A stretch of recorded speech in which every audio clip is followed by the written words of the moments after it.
So maybe a good place to even start here is to just talk about nutrition philosophy.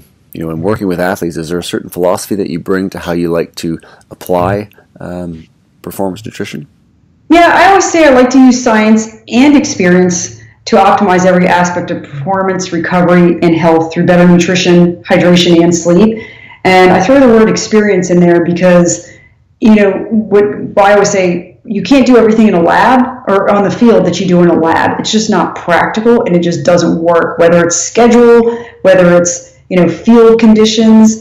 So I combine both to give that optimal mix of, okay, here's what I think is going to work with this athlete right now.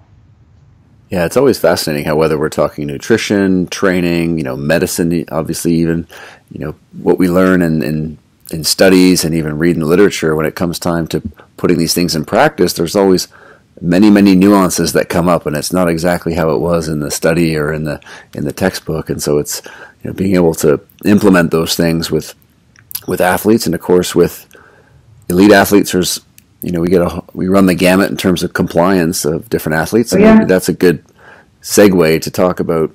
Again, I'm sure whether it's a strength coach, nutritionist listening in, not all elite athletes have high compliance. Oh no. And sometimes oftentimes, obviously, the ones with lower compliance are the ones that we think could make the bigger gains and impact their performance the most. So, what are some strategies that you might have, or how do you approach those maybe conversations when you're dealing with an athlete who has low compliance and you need to get some strategies in place? Yeah, and like you said, that's always a tough one. I know you've seen it a lot as well.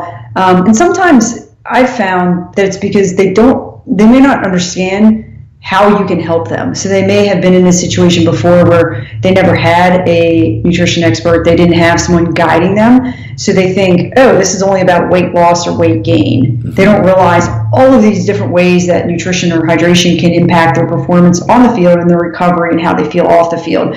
So sometimes I try to start with those conversations and then try to get them to make one change that is not that painful. Meaning, they might love, the sugary desserts every single day. I might not touch that initially. I might because even touching that might not make a difference, right? It might take a couple weeks before they go, oh, I have more energy. I'm not eating, For sure. so much less healthy food in my diet. So I try to do that, and then also pull their pain point. So whatever they can improve on the field, on the court, whether it's, let's say, field goal percentage, whether it's, hey, they're not reading the defense well enough, maybe it's reaction time. And then, oftentimes I'll ask them, give me a week or two, and I want you to do one thing. And sometimes it might be sleep. It might be, hey, let's go to bed at 11 o'clock every night, turn your phone on silent, tell me how you feel. And if that works, then we'll go to step 2. But here's what I think is going to happen, on the field, on the court, etc. So I always try to talk in their language, not, these abstract terms like, oh, energy, etc. Well, how's that going to help me when I play? Well, here's what's going to happen, when you're playing. Yeah. And then another thing I do is I say I'm their shadow. That's kind of a joke, but if they're not compliant, let's say, like I've got some football players that their weight is a little bit low consistently, and I sit with them for breakfast, for lunch, like I'm with them on the field, and I'm like, oh, I'm their shadow. Awesome. And eventually, it's funny, but eventually they start going, oh, it's like, oh, this person cares a lot about me, and they start to listen a little bit more, and they'll start to do minor things. Their weight might not change a lot initially, but they start to buy in because they're like, this person's spending a lot of time and effort with me.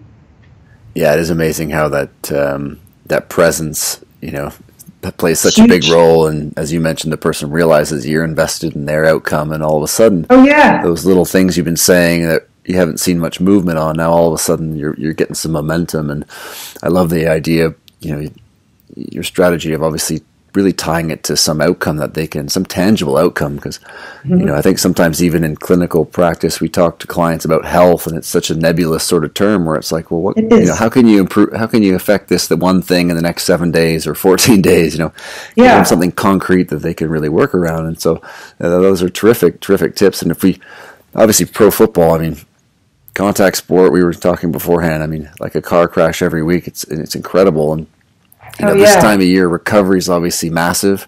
Heading into the end of the year when players are tired and run down, heading into the playoffs, when we think about recovery nutrition, Are there certain areas for you that you would, focus on or prioritize with players when we get into the end of a long, grueling season?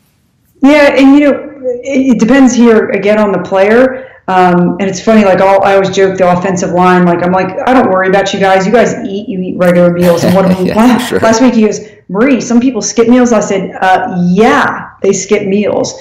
So, I'll start with the big three. Hey, I want you to consume regular meals, whether that's 3 or whether it's 5, just to get your calorie needs in, 4 or 5. Consuming something right away after practice. It could be a drink, as long as they have at least carbohydrate right away. Because I find, and I've not seen research on this, but I find when they consume something immediately, whether it's after a game or after practice, they generally feel better the next day. It's not, hey, I know they can restore their glycogen, right? After a 4 o'clock practice, by the time they get on the field the next day, they've got all night, right? Yeah, but that's not the thing. They tend to feel a lot better, and they have more energy in meetings at night. They stay awake. And then, so it's those 3 things: regular meals, consuming food right away, and staying hydrated every single day, not just on the field, but every day. Those are the 3 big recovery nutrition things. And then after that, if they've mastered that, I'll layer things on like, hey, you have to have color at every single meal. And one thing I've found is that when people add the fruits and vegetables, and they eat a lot more of them, they feel better. They're getting those plant compounds that help with recovery. They help keep your tissues healthy, etc., and they feel better. So I'll layer those things on.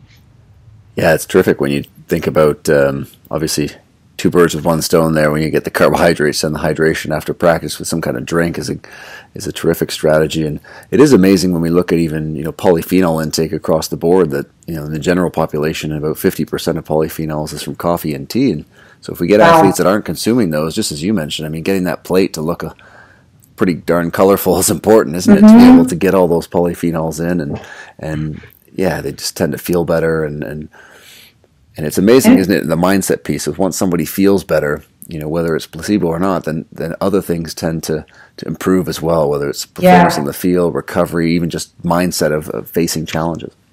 The other thing sometimes I'll do, and it works well in basketball especially, is I'll find a vet and have them kind of, help a younger guy, because I'm not with them all the time. So I'll pull aside a vet and say, hey, can you take him out to dinner? Or can you eat with him a few times and talk to him about this? Because they're very willing to help their teammates. And, sometimes they can get them to try new foods. Like last year, I pulled aside Jeremy Lin, and he could get some of the younger players to try new foods. And he has a great knowledge of food and nutrition and stuff. And then the players will do it, and they're like, oh, yeah, that actually was pretty good. I don't mind fish, or I don't mind, whatever vegetables there. So it's train the trainer approach.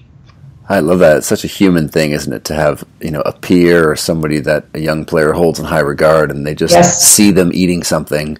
And no matter how many times you may be able to tell them to eat that thing, just one experience of sitting down with a player, or maybe it's a coach for another person, and all of a sudden the habit changes, or the mindset of that food and the whole experience changes. And so that's such a great way to kind of nudge athletes towards the outcomes that we want without always having to tell them. There's obviously a place for education, but I think sometimes we try to beat them over the head with education all the time, when some of those softer strategies, as you mentioned, at the end of the day get the job done, and sometimes, perhaps even better, really, don't they?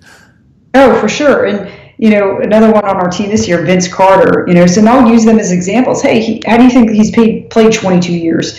And even if you don't want to play 22, let's say your goal is 10, you've got to be able to, last 10 years, and you're not going to last on the diet, that fast food or college diet.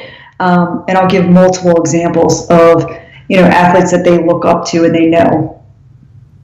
Yeah, that college diet definitely catches up with you by the time you hit late 20s, 30s. And 100%. We had a similar experience when Steve Nash came on board as the GM for Canada Basketball, because, all of a sudden these players can see a guy who played until he was 40, and how can you keep going in your 30s when you're, when it, that much, all the back-to-backs and, all the load. Basketball, obviously a lot of, intensity and the amount of movement and kilometers covered. So it's huge. And